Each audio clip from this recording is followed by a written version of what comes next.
Agora nós recebemos aqui em nosso estúdio o deputado federal Vicente Celistre, que nós podemos dizer é um deputado temporário, né? Ele assumiu a vaga do atual secretário de Infraestrutura e Logística do Estado, Beto Albuquerque.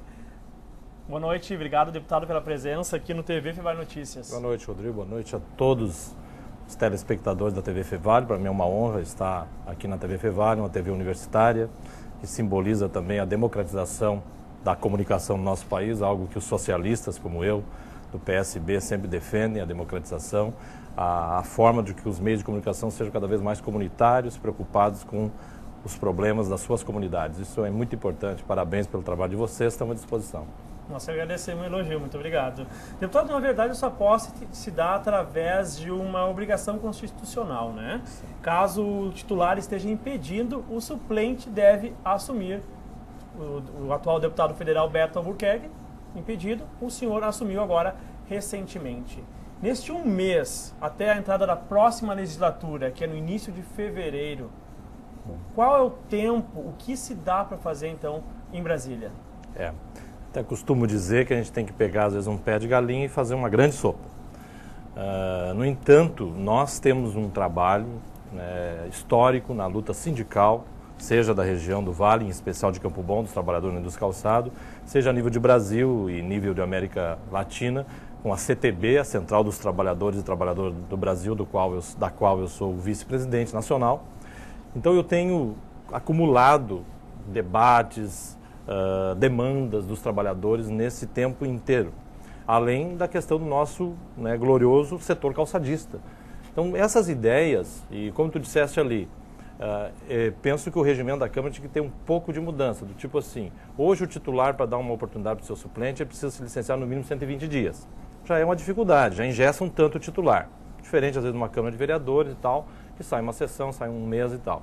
Então, eu até questionei isso lá. A outra questão é que eu já fiz uma reunião com a Secretaria-Geral da Câmara, com o Dr. Mozart, e na quarta-feira que vem estarei em Brasília, vou terça, para discutir novamente no Senado as proposições que eu tenho prontas, do direito do trabalho, quase uma dezena delas, e do incentivo ao emprego, da educação, de como apresentá-las. Então foi me dado lá uma informação, estudei o regimento da casa, da possibilidade então que existe a comissão representativa, que é a que representa a casa. Não há uma sessão, a não ser que haja uma extraordinária, como agora o Tarso convocou aqui no Estado, para terça que vem. Lá, a não ser que a presidenta convoque, não haverá sessão ordinária. Há recesso, sim, é verdade. Porém, há um setor no Congresso, o chamado setor Congresso, que os deputados, sejam em fim de mandato, sejam reeleitos, sejam suplentes em substituição, possam apresentar suas ideias.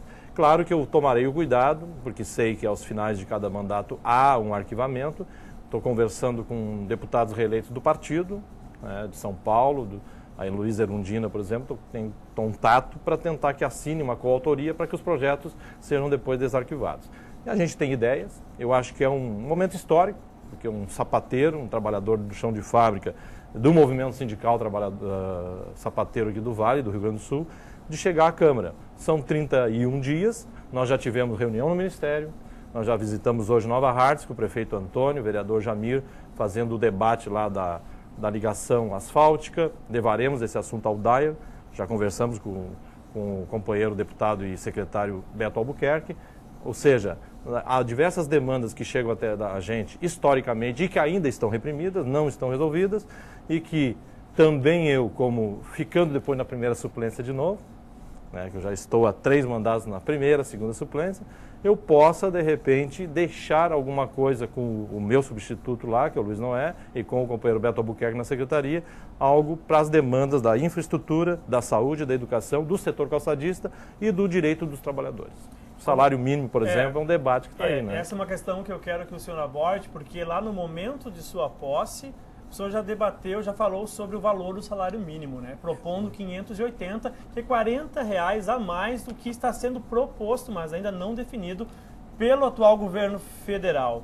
Como vão ser esses debates, então, agora neste mês? Bom, historicamente, nós temos entendido que o salário mínimo, para começar, é um fator indutor de inclusão, de justiça social, de combate à insegurança, à marginalidade, de fomento à economia, à massa salarial, ao mercado nacional, isso faz com que haja um círculo virtuoso da economia. Tanto que quando se disse que o Brasil foi dos últimos países a entrar na chamada crise mundial, do subprime, e o primeiro a sair, por quê? Porque tinha um mercado interno já vigoroso. Então, a massa salarial tem que ser aumentada, por isso que eu defendo nesse sentido. E também porque, infelizmente, o Lula, ao sair, ele deixou uma proposta de aumento que abandona totalmente a política de valorização do salário mínimo que ele havia acertado com as centrais desde 2005. Dou um exemplo. Em 2006, por exemplo, a inflação do ano foi 3,3% e o aumento do salário mínimo foi 15,6%. Houve quase 13% de aumento real. Nesse ano passado, também 6% de aumento real.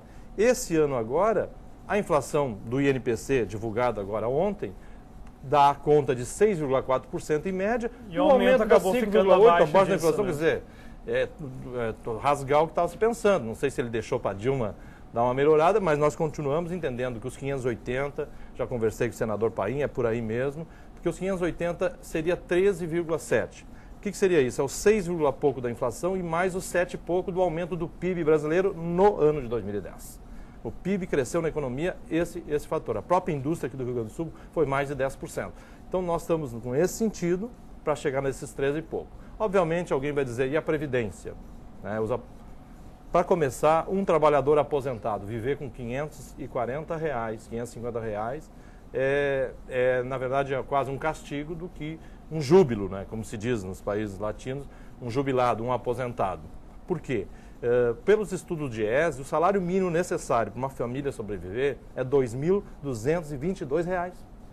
E isso é para cumprir o preceito constitucional do artigo 7º, inciso 4º, de ter lazer, de ter educação, vestuário, moradia, alimentação, previdência, transporte, saúde. Ou seja, nós estamos querendo cumprir a Constituição. R$ 2.222 para uma família de 2 adultos. Seria R$ 1.111 cada um. Quer dizer, os 580 estarão longe. E hoje uma cesta básica em Porto Alegre, pelo DIEESE, em novembro, é R$ 247, que é a alimentação única e exclusivamente alimentação. Somente alimentação. Né? Se você pegar o preço da costela ou do leite da época de Kubitschek, de 30 anos atrás, ou de Getúlio Vargas, o que um trabalhador... Quantas horas o trabalhador necessitava na época para comprar 1 quilo de costela ou 1 litro de leite? Hoje é muito mais. Então, quer dizer, nós temos que valorizar o salário dos trabalhadores. Por isso temos defendido os R$ 580. O debate está lá. Realmente, talvez na hora do quente eu não estarei, né? Porque ao menos que alguém da minha chapa assuma um ministério ou uma outra função, devo voltar à primeira suplência em 1º de fevereiro. Mas, porém, esse assunto eu quero deixar registrado perante o Ministério do Trabalho, pedir audiência com o ministro Lupe, já pedi audiência, para levar esse assunto, junto com as centrais, espero que seja até o dia 20, além de diversas ideias, que talvez agora, claro, é impossível de colocar, sobre o direito do trabalho. Hoje nós estamos vivendo muita dificuldade no trabalho, banco de horas que estão deixando quase uma semi-escravidão, nós temos o INSS, o recolhimento, o FGTS, a carteira de trabalho, há muitas coisas que têm que ser mais fiscalizadas. Eu tenho um projeto de lei, vou protocolar, né, para que depois, através de um outro deputado, siga de que haja o poder dos sindicatos fiscalizar mais, para a responsabilidade dos sindicatos e assim com o Ministério do Trabalho fiscalizar, porque nós queremos o cumprimento da lei dos nossos horários, da lei dos nossos direitos. Enfim, há diversas ideias que vou protocolar, além dessas nossas audiências no Ministério. Santo Antônio da Patrulha estarei segunda-feira, que eu sou de lá, né, sou lá do Monjolo, moro em Campo Bom há quase 30 anos, e onde vou falar com o prefeito, presidente da Câmara, um grupo de vereadores, empresários, trabalhadores, sindicatos, para pegar as demandas de lá e levar adiante. Inclusive o Beto Grill, nosso vice-governador. Beto Grill é um cara que vai cuidar das desigualdades regionais e ele vai me dar uma audiência dia 14 de janeiro. E esta é a última pergunta, antes de encerrar o programa, que eu gostaria de saber do senhor. O PSB já participa do governo federal, está participando agora através do vice-governador do governo estadual. Sim. E também participa dos governos do PT que estão nesse eixo da BR-116, de muitos desses governos, né, entre Novo Hamburgo e Porto Alegre. Após esse trabalho que o senhor realizar lá na Câmara dos Deputados, que encerra no final de janeiro, quais são os planos? O senhor já concorreu à Prefeitura de Campo Bom, já foi vereador também lá, concorreu Sim. em outras oportunidades também, a deputado federal. Quais são os planos, então, de Vicente Celistre após esse 1 mês na Câmara Federal? Bom, nós temos o companheiro Beto Albuquerque, que é nosso líder, secretário de infraestrutura, nos sondou da possibilidade de assumir algo no segundo escalão, uma diretoria. Foi debatida a questão da Sulgás, que é uma companhia do gás, algo importante, né, para o novo momento econômico e também das residências e para o transporte, veículo. Então, quer dizer, está me sondando. A reunião sobre isso é agora ao meio do mês. Terei uma reunião com o partido, com o presidente Caleb e com o companheiro Beto Albuquerque, onde eles já estão nos sondando e devem nos apresentar um convite.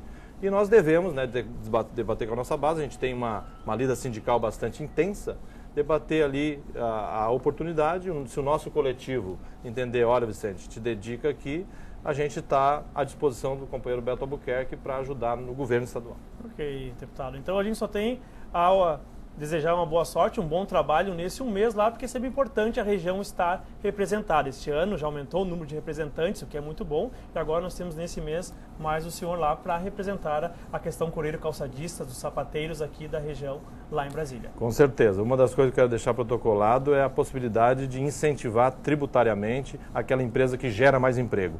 E quando se fala em gerar emprego, se fala no setor coreiro-calçadista, que é o que mais gera emprego, né, proporcionalmente à automação, é muito manufaturado.